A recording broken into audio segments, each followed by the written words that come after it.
Hi, everybody. This is Silvio Canto in Dallas, Texas on Tuesday, May the 20th. And as we like to do from time to time, we'll be catching up with our good friend Frank Burke up in the wonderful state of Wisconsin. Frank, welcome. It's always great to have you. Thank you, Sylvia. Likewise, it's great to be here. And Well, it's a cold and rainy spring day in Wisconsin. that's interesting because it's very warm here. We've had temperatures in the almost 90s, although they do say, well, it's actually 83 now, but they do say that it's going to drop a little bit. But we've had some really bad heat Yeah. for a few days, a few days here. But Memorial Day coming up, and that's always kind of a marker on the calendar, obviously for many people, an opportunity for a few days off, obviously to remember the reason for the holiday, the men and women who served and died. Do you have any particular plans Memorial Day? Anything they do up there? Well, what we do typically, our church has a service in the cemetery. Oh, okay. And we will typically, if the weather is good, if it's not, they move it to the church. But we would typically go to that. I Mm, think my greatest Memorial Day experience was some years ago in the little town adjacent in western Wisconsin where mm, we have our getaway place. For mm-hmm. whatever reason, one of the people from the American Legion asked if I would make the speech on Memorial Day. So Well, I'll you're good tell at you, that, Frank. You're good at that. You're good at that. We've done that together a few times, so you're good at that. yes, I wrote it. It took a long time for me to write it. I wanted to get it just right. And it was, thank God, very well received. You're always nervous before and thankful afterward. Well, I bet it was great. I bet it was great. Just from knowing some of the stuff we've done together over the years. But now that you mentioned that one, I was going to mention another one, but I'll mention two very quickly. One Memorial Day when I was living in Mexico City, I tried, or Memorial Day weekend, I tried to explain to some Mexican friends what Memorial Day was because not too many countries have a day like Memorial Day. They have Independence Day, they have other holidays, but Memorial Day is somewhat unique. At least not a lot of countries have them. That's been my research taught me that. So I just had a little explanation of Memorial Day, how it started out as Decoration Day in the South, where people would take flowers, I guess, or give Yes. flowers to the graves, initially Confederate soldiers and then eventually Union soldiers as well. And it's kind of started out that way, then it became Memorial Day. So that was a neat thing to explain to people. I had to do a little research to actually learn that story, but I did, and I learned a lot. But my other memory of Memorial Day, and this has nothing to do with the flag or even the meaning of the day, but back in 1977, around Memorial Day, the movie Star Wars, the very first one that came out, was released. And I just remember crowds everywhere. Everybody was crazy about the movie. I didn't watch it until much later. I don't even remember watching it that year. I didn't really see it for a while. But everybody was crazy about the movie. I mean, the stores were full of little gifts. Who was it? Skywalker, and then the Right, woman right. who the princess or whatever. So it seemed like a lot of little kids were dressed up like that, and I just thought that was a neat experience. Remembering Day 1977 when that movie came out. So that's kind of one that jumps at me every time we get to Memorial Day. Well, we've got a couple of topics today, Frank. I want to touch with you on. The first one is kind of a nice topic, and that is that we have a pope from the United States, from the Windy City of all places, Chicago. His name is Leo the 14th. And I have to confess, I'm not familiar with the history of Pope Leo's over the years. I guess there must have been a 13th if there's a 14th.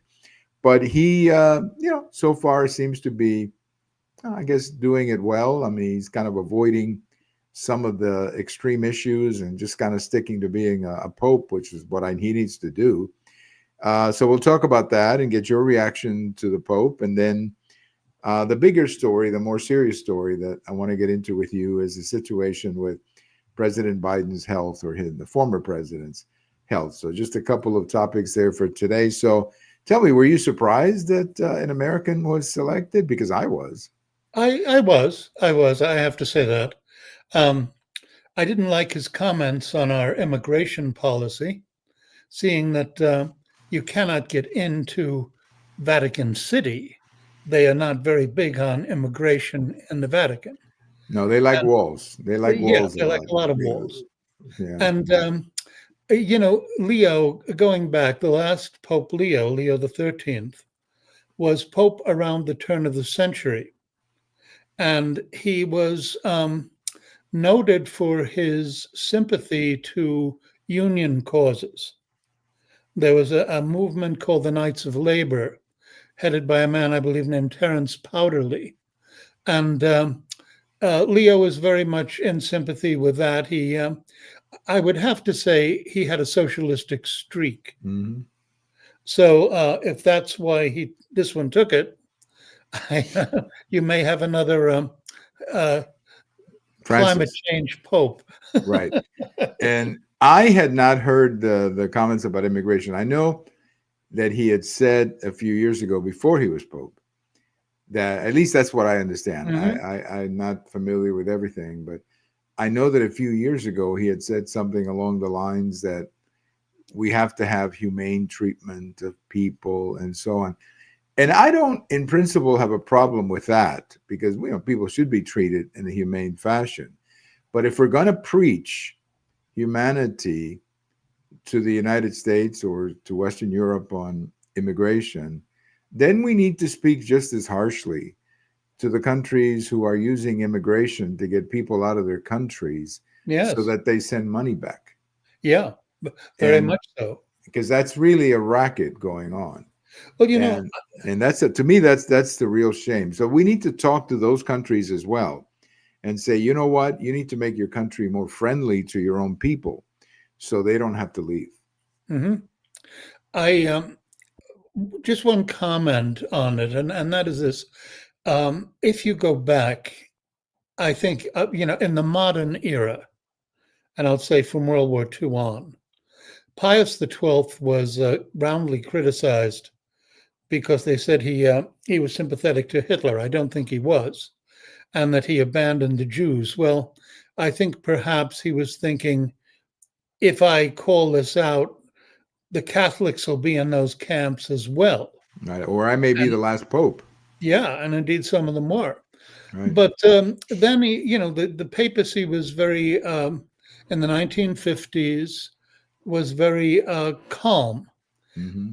Ultimately, when John Paul II became Pope, he became heavily involved in politics, largely in Poland and the anti-communism, and that was applauded in the West. Right. But the problem was it marked a great departure. More than a spiritual leader, he was making these political pronouncements. And that opened the door for other popes, later popes, to make these pronouncements and get involved in politics. Right. And to an extent, I think that made a lot of the papacy irrelevant, because you know where we are, you know what we think. And if some guy in Rome is going to start speaking out on politics, I think you're not going to pay too much attention to it anymore. Right. Well, it's not really his job. No, it isn't. If we call it a job, I mean, he's got a very, Right. he's got an amazing opportunity, an amazing challenge, because the church needs help. Mhm. So I think right now he should be thinking in terms of, how do I make the church bigger and not so much issues. Now, I guess I have to confess, I thought it was great when John Paul got involved in politics, because he had an anti-communist. Right. So in that respect, I have to admit that I liked it. But I understand. Too. Yeah. I understand what you're saying. I understand what you're saying, that when you get involved in politics, then you become another politician. Right. And you cease to be the Pope. I mean, the Pope is supposed to be above beautifully put. So yeah, I mean, the Pope is supposed to be above all of that. Yes. And so when you start saying, this country shouldn't build a fence, or this country, I mean, I think Yeah. climate change is the best example of this. When Right. Pope Francis got into that, Frank, I mean, look, I want clean air as much as anybody, but the Pope, I don't want the Pope getting into this because I think, and my opinion is that Pope Francis was very naive and Yes. he got used by a lot of left-wing groups who would be Yeah. the first ones to cut his head off if they ever came into power. Absolutely. If they ever came into power, the first thing they do is arrest the Pope and blow up the Vatican, Yeah. because Definitely. that's who these people are. So anyway, I hope he stays out of politics. And I tell you one thing. This is a little perhaps trivial, but when I heard he was from Chicago and he was a White Sox fan, I said to myself, "Wow, if there's a team in baseball that could use divine intervention right now, it's the White Sox." Because they are really a bad team right now. I mean, they're going through that stage where they're a very bad team. So if there's a team out there that could use the hand of, the invisible hand of God, it's the White Sox. I I think, mean, unfortunately, Chicago is the closest that the United States is coming right now to the apocalypse. well, the city certainly is a problem. The city is a mess. I mean, that much we know. But the poor White Sox, the Yeah. poor Chicago White Sox are such a bad team, and I feel sorry for the White Sox fans. So when I heard he was a White Sox fan, I mean the Pope, I said, "Oh my God, it's about time Yes. that the White Sox got some extra help. Maybe you'll see." Remember that funny movie Angels in the Outfield, where Hmm. the fly ball would take funny bounces, Yes. as they said God was helping the Right. losing team. Maybe we'll start seeing some magic. That might happen. And if the White Sox win the World Series this year, then all bets are off. You know what I mean? All bets are off. But I didn't know the story of Pope Leo the 13th, so I'm glad you mentioned it to me. I always thought it was interesting how popes get these names, Yes. and how I guess they must have a mentor, and maybe that's who his mentor was. 13. I don't know. I mean, I was kind of hoping he would just be Pope Robert or whatever his Yeah. name is. Yeah, Exactly. that would be. Although I don't know if there is a Pope Robert in the history of the church. I don't know. I'm I not don't know. totally familiar with it. What would it be? Roberto, Yeah, Roberto or. like that, or Robertus or something? But Yeah. I don't think there has been a Pope Roberto before. There've been a lot of Johns. There've been a lot of Yeah. Francis, a lot of Leos, a lot of Pius, a Innocent, lot of Urban. Yeah. Some of the names have been yeah. quite weird. But John 23, right? So there's 23 of right. them. Paul the Sixth, I remember him. Yes. Paul the Sixth. But it's just interesting because before John Paul, Frank, the Pope, I have to confess, nobody really thought that much about the Pope. Right. I mean, he was out there, but nobody really. I didn't. I mean, I Well, just you only did in terms of his religious right, actions, which were, kind of nice. I right, right. remember 1954. That's a long time ago now. That's That Pope, 71 years, right? Wow. right, Pope Pius XII declared that the Marian year, and it was going to be a year in which we honor the Blessed Virgin, and that Oh was a wow. very nice thing. Yes. But as opposed to getting into the political side, that's Yeah, oh that's well. a bad idea. That I think he heard him. I mean, I do know for a fact many Catholics were turned off by that, Yeah. by the Pope getting involved in things like that. Well, we wish the Pope a lot of. We hope he has more success as a Pope than the White Yes. Sox has Yes. as a baseball team. I'll tell you that right now, because I know you're not as big a baseball fan as I am, but trust me, the White Sox really could use a lot of divine intervention. As my mother used to say, let's light the candles Right. and let's light Trust me. many, many candles for the White Sox, because they really could use them. Well, anyway, much more serious topic that I want to get into with you, and that is the situation with President Biden and his Mhm. health. And here's my feel, Frank. I'm not a doctor, and I don't want to play one here on the video. But ever since 2020, when they put him away in the basement, and he would come out very infrequently, and then as president, whenever he would come out, I mean, it was almost like he looked worse every time.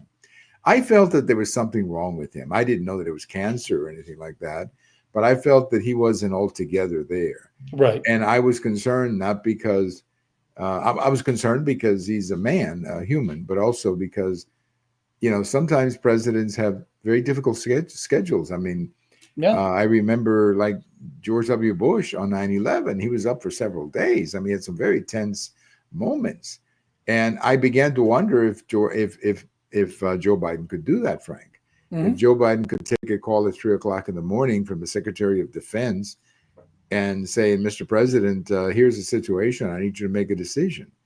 And I began to wonder if he could do that. And now we learn that he has been diagnosed with prostate cancer, which is a horrible thing. I pray for him. I hope he recovers. So I just feel like we need an explanation of what the heck was going on, Frank. Well, we absolutely do, because the the government was clearly run by unelected officials, and a lot of this had to do, going back with Joe Biden. There's a great ploy now for sympathy, and granted, you don't like to see any human being suffer. But it's kind of, well, let's just leave Joe alone. He's having a tough time. Well, I'm sorry, but if you're going to break up Al Capone's gang and bring his people to justice, you don't say, you know, Al's really sick with syphilis. Let's let him just go back to his mansion and live off everything he's stolen so far. No, I don't think so. Now, do I want to lock him up in the supermax? No, I don't. But I'll tell you what I think would be fair. Because if the American people see this, that a corrupt leader escapes, it's like the line from Shakespeare: "The wicked prize itself buys out the law." Right.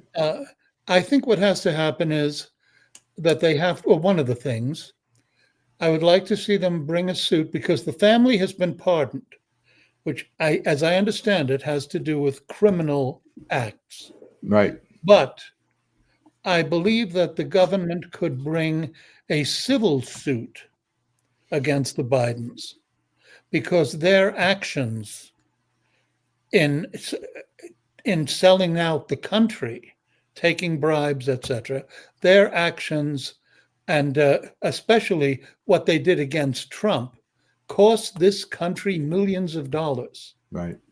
Oh, it So did. bring a civil suit for the ill-gotten gains, take away the mansions, and whatever, because there has to be some accountability there. You don't just let them walk away with all No. the Chinese money and the Ukrainian money Right. that they got. No, I think you're right. First of all, I would like to see uh, the doctor go before Congress Yes. in a under oath and just answer the questions. I mean, we just learned that he had cancer. Did you just figure that out now? Hmm. I mean, did you see evidence of it? Because the president is one person, Frank, and you know this, who's under constant medical supervision. Yes. I mean, I don't know how many times they take blood tests from the president, but certainly more than a normal person. Yeah. And he's constantly, I mean, he travels with a doctor. Hmm. So, I mean, he's under constant supervision. I would also like to bring, and this is going to be very difficult because it's going to get very ugly, but I would like to see the first lady and Hunter Biden, his son, come in and just tell us what they knew, because it's hard for me to believe that a wife, I don't know, maybe I'm being too naive, but it's hard for me to believe that a wife would not be very angry that her husband, in other words, I think most women, Frank, and I'm not saying that this is the only time it's happened. I'm sure there are examples and corporate examples that you mentioned. I hope you repeat them.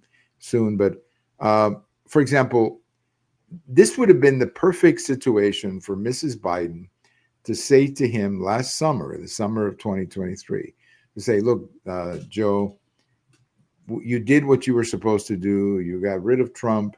It's time for us to go to Delaware. I don't mean resign early, but bail out. Right. And then just open up the Democrats to whatever, primary or whatever. And basically he would step out.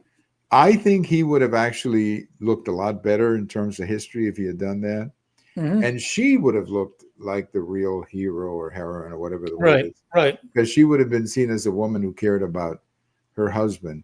But it's just hard to believe. So I don't know whether you can bring in the first lady for an interview. I don't know if you want to establish that precedent. That's another thing you got to worry about. But some of the people around him, I like to see what the chief of staff was doing. I like to know who ran that auto pen, Frank. Oh, yes. And who decided on his Supreme Court appointment? That's a very good question, too. And, I think that... And the judges that he was putting in. Right, exactly. The bottom line, Silvio, though, is when you talk about putting people under oath, that only works if an oath means something to them. And I think you're dealing with a lot of people that really couldn't care, because this whole thing has been based on a very serious fabric of lies. Mm-hmm. So the idea that you would care about lying under oath is irrelevant to these people.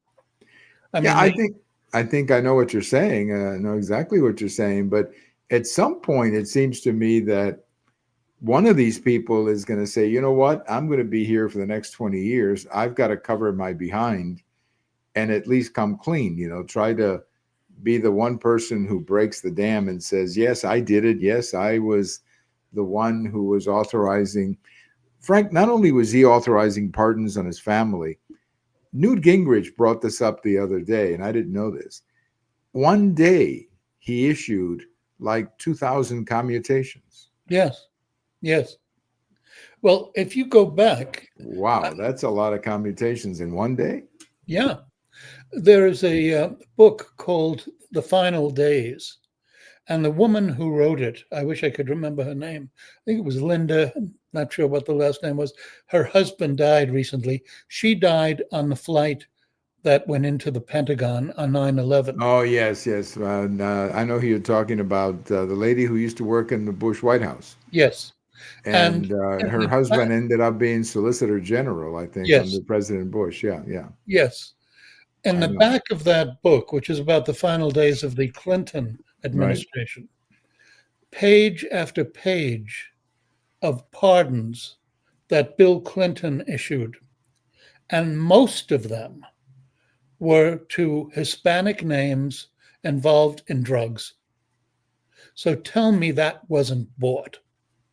And likewise, the whole thing with Biden, that all those commutations weren't paid for in one way or the other. Well, I mean, yeah, that's the kind of thing we want to find out. And, we want to find out who exactly was running the White House, because I don't think he was. No, he wasn't. I mean, it's becoming more and more obvious to me that maybe he went to work and was hanging around the Oval Office. But I don't think he was the person really navigating the ship. I think he was just a figurehead, and he was in name, he was running things, but I don't think he was. And when you hear about the auto pen and how often it was used I think the whole thing, the best thing that could happen to the country would be to just open the curtain and let everything out. Yes. And I will be, maybe I differ with you in one respect, and that is that I don't really think anything can be done to Joe Biden at this point, because what are you going to do? Put him in jail or hold? I mean, so it seems to me that he ought to just retire and leave him alone. It's the people around him who are really doing this. Well, I'm talking about a civil suit, and the family, about the money. About the money. Okay. Well, that includes a lot of Hunter Biden, I would think. A lot of Hunter, a lot of his brother, and all the grandkids who were all, got bequests and things. I mean, it became ridiculous. But if you don't touch him in some ways, you're Right, right. telling the people you just have to go high enough and you're untouchable. And after Bill Clinton, that's been something that has bothered a lot of Americans, and it's made a lot of people very skeptical of our Justice Department with good reason, and you know what of how the American system works. And that's the troubling part, that when you lose that confidence, then everything else goes to heck. Yes. Because I mean, the entire system is based on trust. The entire system is based on equal justice. And when you see, for example, I mean, just the case of the documents, they wanted to put Trump in jail for 500 years for the documents that Yes. he allegedly had. And in the case of Joe Biden, we hear in the audio tape that he admits having the documents. I Yeah. mean, there's no question that he had them. He wasn't Yeah. supposed to have them. But the final judgment is, well, he's too, he's kind of an old man. He's not. He's going to be. He cannot handle the question before Yeah. the jury. I mean, and But he this can is, handle the presidency. yeah, he can handle the president. He can handle a 3 o'clock phone call or whatever time it comes in, but he cannot handle a jury. I think Yeah. handling a jury would have been very easy for him. Of course. But I think, this goes back to the same thing, where one of the people from his administration has said he was totally unavailable for anything at night. Wow. If anybody had attacked us, you couldn't have gotten anything from him. It was over. And I mean, look at the fact that I really believe that when, was it Austin, the Secretary of Defense, Right. went off for his operation, and he was gone 3 days, and he never told anybody, Mm-hmm. never told Biden. I think at that point he knew, and it was a matter of, well, why should I tell him? There's no Right. point. That's right. Well, and then you begin to wonder, what was the chain of command? Yeah. In case of a military problem, what exactly was the chain of command? Because the Constitution doesn't say you can have a rotating commander in chief, Right. almost like, somebody protecting the door, your shift and my shift. Okay, I'm a commander in chief between now 2 and 11 o'clock, and somebody else steps in. That's not what the Constitution says. Now, No. the military does have standing orders in the event of something happening. So, for example, if a ship is attacked in the Mediterranean, the captain of that ship has all kinds of options already approved for him to defend himself and the ship. Okay, so that part I know. They're not going to call the White House and say, hey, can we defend ourselves? But if a nuclear sub in the Mediterranean has to use nuclear missiles, then that has to be sent to the White House. Right. And, right. and the question I've always had is, who was the commander in chief, or did we have like a rotating commander in chief? And I hate to put it so simply, but it's like, Frank, you do it from 9 to 10, and I do it from 10 to 11. That kind of thing. Yeah. And that, I think, it's unconstitutional to begin with. Yes. But another issue, Frank, that I wanted to bring up is the 25th Amendment, because I'm disappointed that the 25th Amendment, in retrospect, it should have been used against President Biden.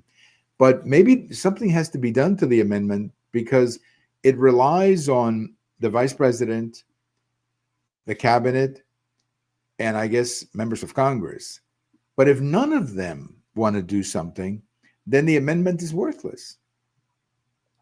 I mean, somebody had to say, let me just finish this thought. Somebody had to say, you know what, folks? I mean, there had to be a meeting, and somebody says, you know what, folks? I hate to break this to you, but Joe is not up to it. And there is a 25th Amendment precisely for this kind of situation. So let's do something. And it seems like nobody wanted to move. Nobody wanted to make a move, Frank, which scares me a little bit, because then what's the point of having an amendment, Frank? Well, that's true. But I think, Sylvia, you're being logical. And you're talking about a situation where, let's say, hypothetical situation. And I want to set up two things here. First of all, hypothetical. You have a president of the United States, of whatever party, doesn't matter, No. but who was doing his best, who was a healthy man, who was working, executing the office of president. Suddenly, he has a nervous breakdown, or he has a massive heart attack or physical event Didn't that, that happen to Eisenhower? Eisenhower yeah, had a heart attack, right? but it was one that I'm talking about something that would preclude him Right. Okay. from, Make him disabled. Yeah. right. And then I think a good cabinet would say, look, we love this man, but this is not the same man. He's in a position where he can't work. Okay. Right. Right. But now let's take a look at Biden's cabinet. And let's take a look at the people behind Joe Biden. They were absolutely satisfied with him because they were getting whatever they wanted. The weird ultra liberal wing was getting all these judges who were not involved with the law, they're involved with ideology. You had people in that cabinet that the one guy who wore the lipstick, Levine, so-called Right. Rachel Levine. You had Pete Buttigieg, who was supposed to be the Secretary of Transportation, but couldn't bother to visit Palatine, Ohio, when they had that terrible train wreck, who did nothing about the air traffic control situation. You had the vice president, who was assigned to fix the border situation. You had the one who was Homeland Security, Alejandro Mayorkas, who lied and lied and lied about the border is safe, and facilitated the mess that we had. I mean, this was a crowd of nuts and disloyal people, but the people who wanted to run them ran them, and they were very happy. Right.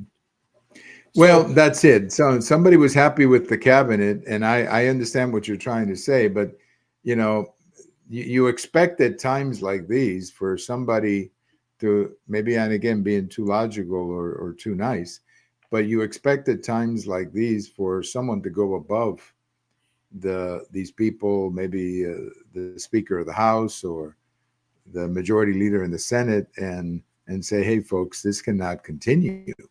I mean, I just had a conversation with the president, and he's out. He doesn't know that he signed something yesterday. So, I'm concerned about the credibility of the country. I'm concerned about the credibility. I'm not even going to mention the media because I think they're done.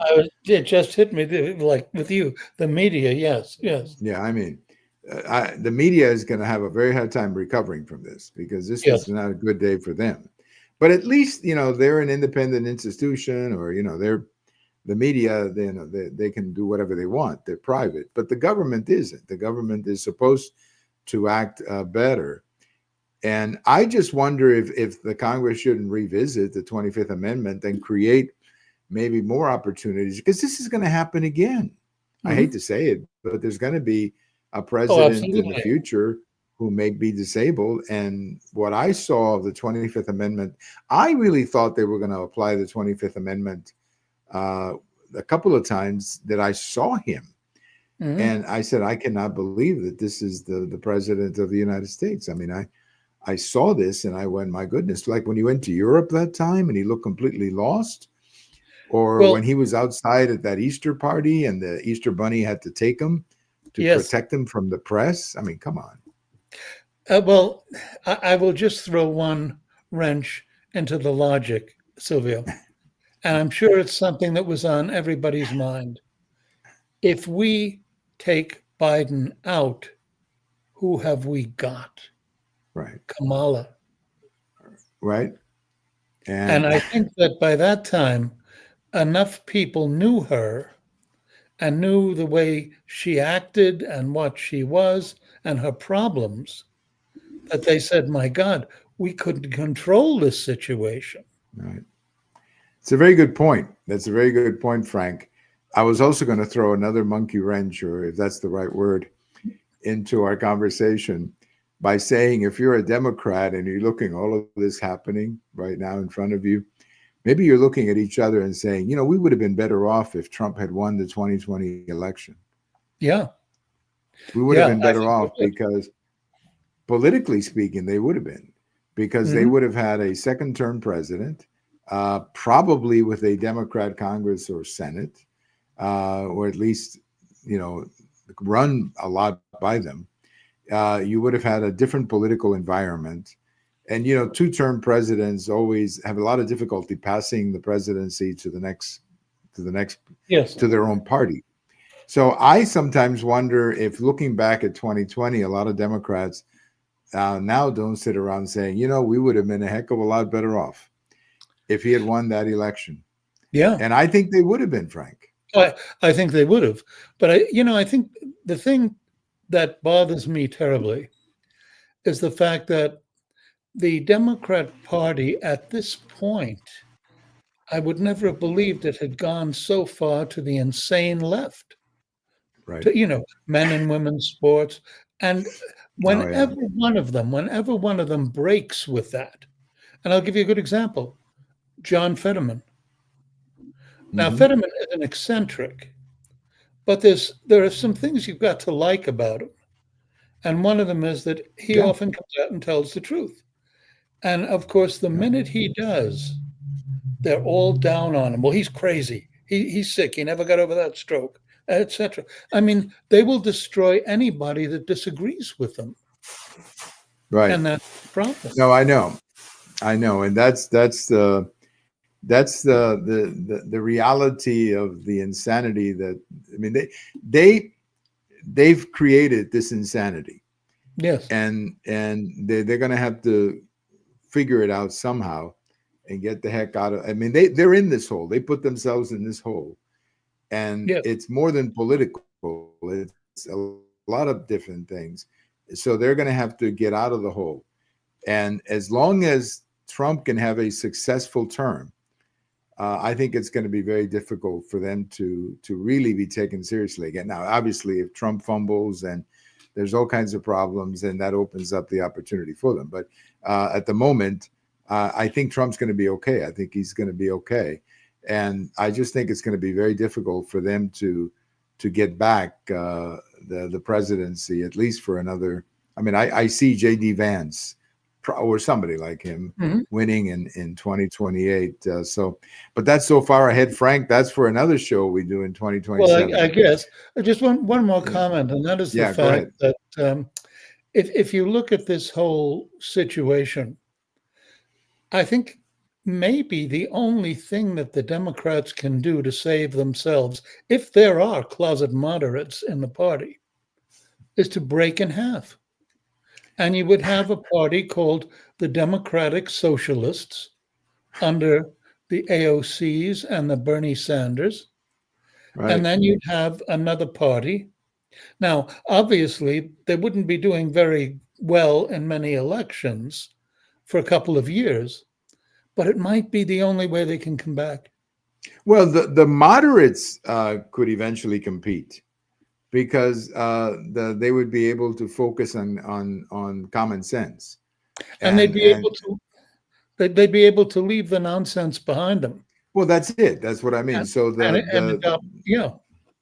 No, I mean, but the more moderate centrist Democrats could focus on common sense and running things and making things better, and this crazy left can be in the corner, talking about what they talk about. But I think I've thought about that too, that maybe they should just break up. I don't know if it's going to be an even half, but they should break up into a couple of parties, because there was a time, Frank, in this country where if a socialist went to the Democrat convention and he knocked on the door and he says, "I'm here for the Democrat convention," the socialist would have been told, "You know what? The socialists meet down the street." That's right. That's right. The communists and the socialists, they're having a convention down the street. We're Democrats. Because there was a time when there was a difference between, you knew. I mean, when I first came here in the 60s with my parents, nobody said the Democrats were socialists. No. I mean, they were left center. They were left center, or some of them. But I mean, they were basically a workers' party, a union party. But they weren't crazy left. You know, they No. weren't sitting around saying, you know, we want men taking trophies from little girls, you know. Yeah. So Yeah. I agree with that. I think they should break up. Maybe that's maybe that Maybe is the only salvation. I think it is. No, I think it is actually. I think it is the only way they can be taken seriously again. And they do have some moderates, I'm sure, that could emerge Hmm. from the governor of Pennsylvania. Shapiro is one that Yeah. people think is a moderate, and so on. Well, Frank, you and I are done for today, but please put me down because we'll be back together soon. That sounds very Sometime, good. I think July 4th is our next big holiday. So start writing a speech. Okay. Well, you know, to you and the audience, many thanks, and remember all of those who Yes. wore the uniform, who and those and their families, the families behind them, who suffered as much or more than they did. And That's right. And we had one in our church who died in Iraq. So I remember him. yeah, I remember his family quite well. yes, So yes, I mean, there's lots of them from different wars. So yes, we have to yeah, remember these folks. And the definitely. 11 who died in Afghanistan, or 13 who died in 13, that, yeah, oh, what a horrible thing that was. So absolutely. yeah, we remember all of those. Frank, thank you so much. Enjoy your Memorial Day weekend. And again, start thinking of July 4th. You got to get me a speech ready. Maybe the Declaration of Independence. So, Hey, to you and you've the done a good audience, job reading. You've done a good job reading that before. well, to you and the audience, God bless and take care. All right, thank you so much. Our good friend Frank Burke from up in Wisconsin. Always enjoy chatting with him at times like these and talking about issues. We talked a little bit about the Pope and about the situation with President Biden. I think there's been a breakdown in confidence, and the only way they're going to get to the bottom of it is if they open the curtain and let everything out. Everything has to come out, and everybody responsible has to be held accountable. And they have to explain how this happened. How did this situation happen? Who was running the White House? Who was running the auto pen? We need to know that. I think the American people are entitled to that explanation. Well, thank you for listening. Everybody have a wonderful day. This is Silvio Canto in Dallas, and we'll talk to you later.